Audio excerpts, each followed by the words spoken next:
Tot i que Abelló va deixar una important petjada pel que fa a la pintura a l'oli en l'art català del segle XX, és també molt destacable la seva particular revolució en la tècnica del pastel.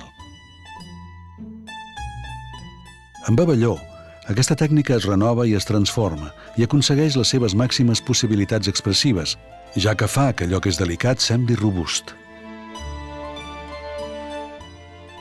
Impulsat pel seu temperament apassionat, l'artista premia molt fort el material fins al punt d'arribar a fer-se mal, però aconseguint uns resultats molt personals i sorprenents.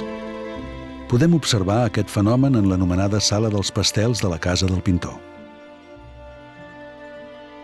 La troballa d'Abelló amb la tècnica del pastel es produeix molt aviat, cap al final de l'anomenada època negra. El 1945 va trobar la caixa francesa de pastels de Carles Pellicer al seu estudi del Passeig de Gràcia i des d'aquell moment es va interessar a experimentar amb aquests nous materials que ja havia utilitzat en alguna ocasió. La seva peculiar revolució en el pastel i la tècnica mixta la realitzava mitjançant un comportament artístic que ell mateix explicava així. Els pinto igual que si emprés l'oli. Igual que aplico una pinzellada amb el pinzell, porto endavant un traç al llapis de pastel. Aplico el color amb ràbia. Cadascuna de les meves obres és una il·lusió que desitjo veure realitzada de seguida. D'aquí ve que acabi els meus pastels en una sola sessió. És més, realitzo força vegades un pastel sense mirar ni per a triar el color.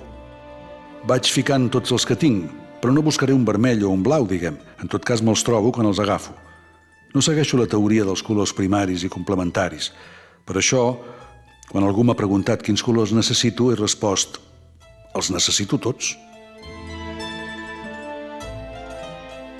Amb aquests paràmetres, Abelló treballarà i experimentarà amb aquesta tècnica de forma constant, aprofitant tots els viatges que va fer pels 5 continents i als quals va dedicar gran part de la seva vida i de la seva obra. En aquests viatges, Abelló va utilitzar el pastel per pintar a plein air, tot creant composicions que després utilitzaria per pintar l'obra definitiva a l'oli. És a dir, en forma d'esbossos o apunts del futur quadre. L'artista va reflectir el món desplegant-se al seu entorn, instal·lant el seu cavallet enmig dels carrers i dels paisatges més extrems de països d'arreu. Finalment, va haver d'abandonar aquest procediment per problemes als dits causats per la ferocitat amb què treballava el pastel.